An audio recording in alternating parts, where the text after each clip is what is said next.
다음은 이제 세팅 프로세스를 말씀을 드릴게요. 일단은 프로세스 말씀드리기 전에 어떤 식으로 노출되고 어떤 식으로 이제 DB가 쌓이는지를 보여드릴게요. 예시로 제가 방금 전에 이제 노출이 된 광고를 캡처를 해왔는데 유플러스 광고예요. 그래서 이 저희 페이스북이나 인스타그램 피드에 노출이 되고, 두 번째는 여기 보시면은 더 알아보기라는 그 란이 있는데, 더 알아보기를 클릭하면 이 서비스에 대한 설명란을 저희가 확인을 할 수가 있죠. 서비스에 대한 설명란을 확인할 수가 있고, 더 알아보기 클릭한 다음에 밑에 내려보시면은 뭐 현재 사용하는 통신사를 선택해 주세요. 뭐 SKT, KT, 플러스, 뭐 알뜰폰 이렇게 있겠죠. 그리고 성명, 전화번호 적고 다음 누른 다음에 저희 그 개인 정보 처리 요 내용을 읽어보시고 제출하면은 DB가 이제 쌓이는, DB가 수집이 되는 거예요. 그래서 일반적으로 봤을 때 겉으로 보이는 거는 저희가 기존에 많이 사용하던 트래픽이나 전환, 뭐 참여 캠페인과 같이 다를 건 없다. 그래서 캠페인하고 그리고 저희 세트까지는 사실 별 차이점은 그렇게 크게 없기 때문에 좀 빠르게 한번 넘어가 볼게요. 캠페인 목표는 잠재 고객 확보로 설정을 해주시면 되고요. 광고 세트 이름은 뭐 세트 이름 정하신 다음에 시작 날짜나 뭐 예산 및 일정 정하시면 되고요. 여기까지는 다 똑같아요. 트래픽이나 뭐 전환이나 참여나 다 똑같고요. 여기서 이제 잠재 고객 양식은 인스턴트 양식이라는 게 있어요. 세트단에서 인스턴트 양식이라는 게 있는데, 여기서 잠재 고객용 양식을 만들기를 누르면 이런 식으로 양식 만들기가 떠요. 첫 번째는 이제 내용과 설정 중에서 설정에 들어가셔서 먼저 한국어로 바꾸셔야 되고요.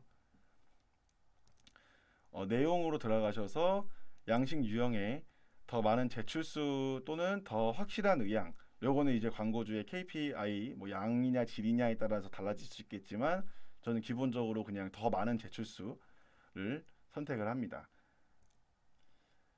그 다음은 이제 양식 유형까지 했으면 이제 소개를 만들어야 되는데, 왼쪽에 보시면은 광고 이미지를 사용할 것인지, 저희가 광고로 내보낸 소재 이미지를 그대로 끌어와서 이미지로 사용할 것인지, 아니면은 1200 또는 1200 곱하기 628 픽셀의 이미지를 따로 이 사이즈에 맞는 이미지를 사용할 것인지, 요 차이거든요.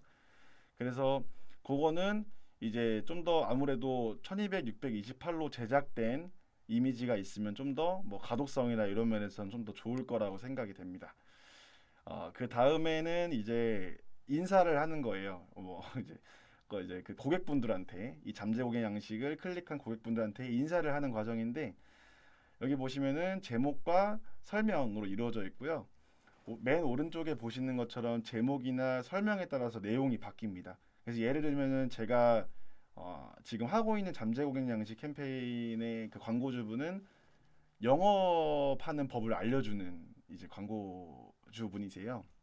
저희한테 다 필요한 거긴 한데, 여튼 요거를 다 알려주시는 분들을 이제 그 세미나를 모집하는, 이제 수강생을 모집하는 DB 광고를 하고 계시는데, 예를 들면은 베스트셀러 작가가 알려주는 월 1억 매출의 비밀, 뭐 월 매출 300 이하인 영업인, 코로나로 인해 당장 생계가 걱정이신 분, 고객 없는 영업인분들 여기 와서 한번 상담 받아보세요라고 인사란에다가 좀 간단하게 내용을 적어주는 겁니다.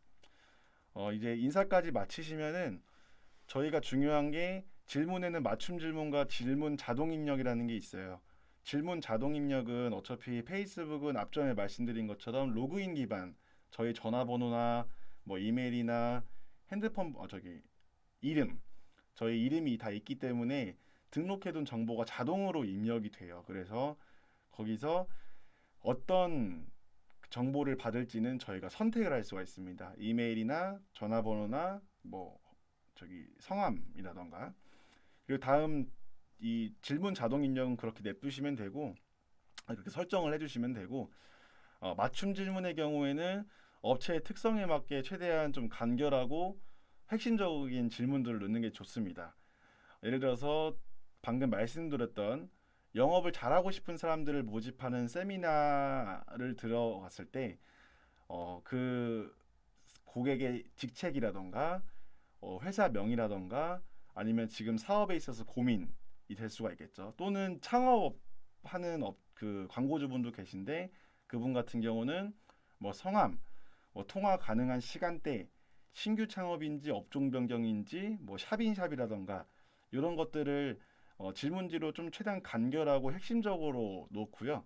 사실 질문이 많으면 많을수록 귀찮아하는 분들이 많기 때문에 이탈할 확률이 굉장히 높습니다. 그래서 질문지를 만들 때는 최대한 간결하고 핵심적으로 만들어야 된다라는 거 알아주셨으면 좋을 것 같습니다. 이 질문까지 마치면 공개 범위에 요거는 이제 개인정보 처리 방침 링크와 텍스트를 넣는 건데요. 그냥 제가 여기 보이는 facebook.com privacy explanation을 링크로 넣으시고 링크 텍스트는 그냥 개인정보 처리 방침 넣으시면 됩니다. 이제 마지막으로 행동을 유도하는 버튼을 저희가 만들 수가 있어요. 그래서 행동 유도 버튼에는 웹사이트 보기, 다운로드, 비즈니스에 전화 걸기가 있는데 저 같은 경우는 뭐 광고주가 원하는 거에 따라 다르긴 하겠지만 보통은 비즈니스에 전화를 걸기를 클릭합니다.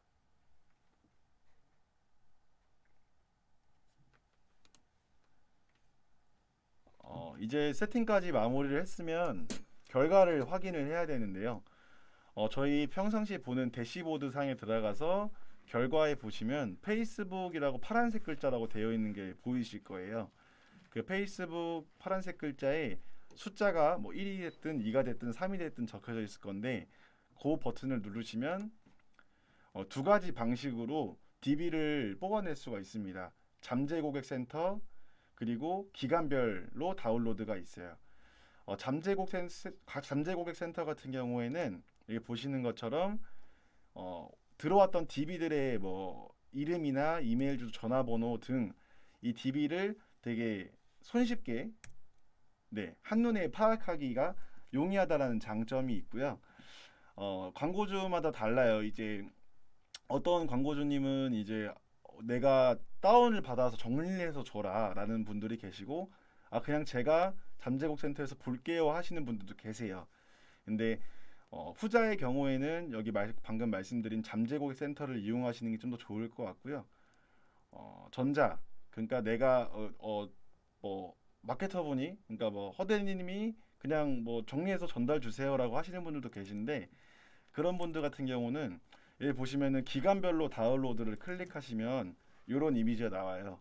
그래서 기간은 어제로 할지 아니면 오늘로 할지 뭐 그 기간을 선택을 해주시면 되고 다운로드 버튼을 눌러주시면 이런 식으로 엑셀로 다운을 받을 수가 있거든요. 그래서 페이스북 대시보드에서 저희가 세팅해둔 질문지에 맞게 고객의 DB들을 다 다운을 받을 수가 있습니다. 이렇게 되면은 결과를 보고할 때 있어서 저처럼 이제 엑셀로 정리를 해서 광고주한테 매일매일 던져준다거나 아니면 구글 스프레드시트를 통해 가지고 실시간으로 DB가 들어올 때마다 공유를 한다거나 이런 방식으로 결과 보고를 해주시면 될 것 같습니다. 사실 이제 이런 질문들도 있어요. 그러니까 광고주님들이 그러면은 대리님은 언제 DB를 파악해서 전달을 주실 건가요? 라고 하시는 분들이 계시거든요.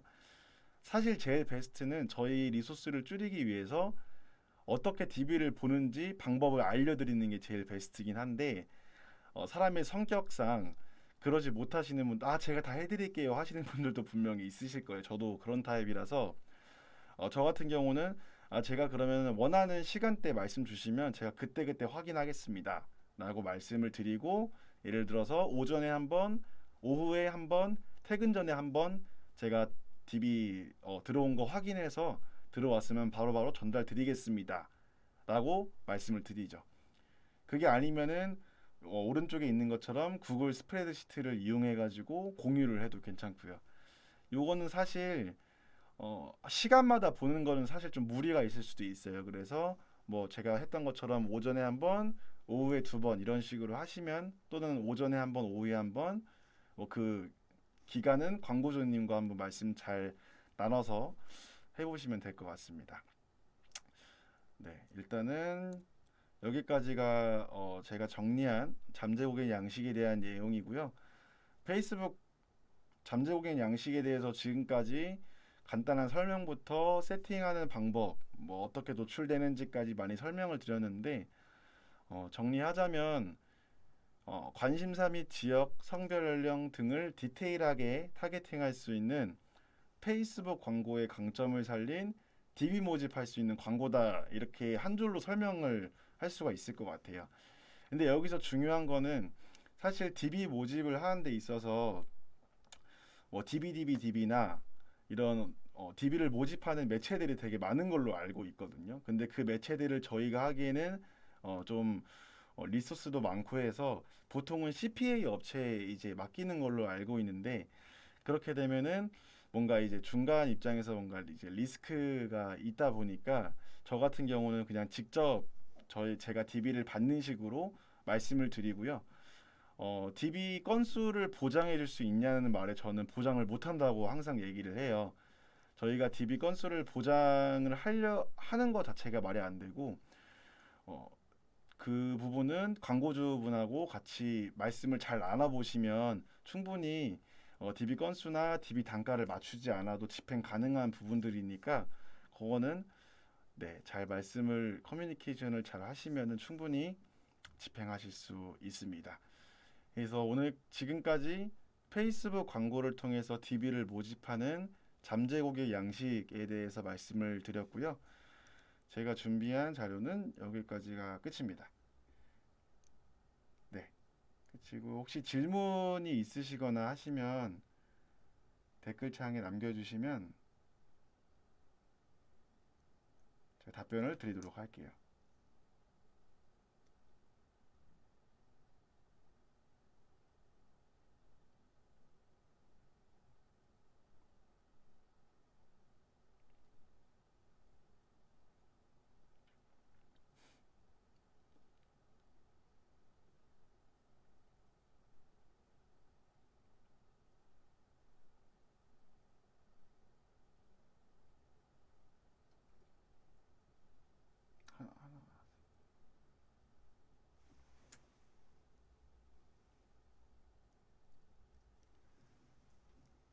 지금 질문이 들어왔는데요.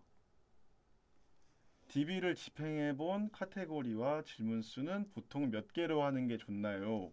라는 질문이 들어왔습니다. 제가 DB를 진행해 본 경우는 페이스북 잠재고의 양식으로 중고차 해봤고요.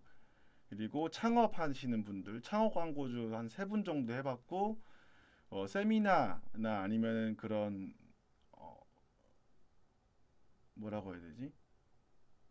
그 청중이라고 해야 되나요? 청중을 모객하는 DB 광고 두 업체를 해봤었거든요. 그렇게 해봤었고, 질문 수는 보통 많아야 세 개까지만 했었습니다. 그 업체에서 꼭 필요한 거, 예를 들면 창업이면 아까 말씀드린 것처럼 그 문의를 하는 사람이 신규 창업을 할 것인지 업종 변경을 할 것인지 샵인샵을 할 것인지 이런 중요한 질문들이 있거든요. 저도 이거를 창업 광고주 만나면서 알게 된 건데, 신규 창업이나 업종 변경이나 샵인샵 이 셋 중에 어떤 걸 할 건지 이런 걸 선택하는 질문 양식을 했던 것 같아요. 네, 그렇게 하고 있죠. 네.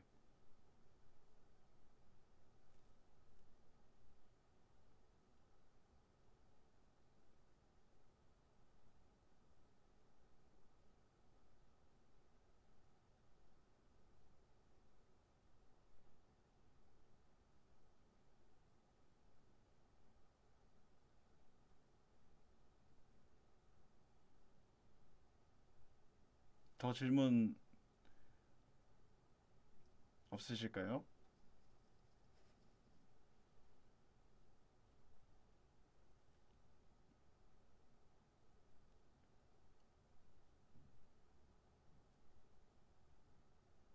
네, 뭐 추가적으로 이제 질문이 없는 걸로 봐서 오늘의 교육은 여기서 마치도록 하겠습니다.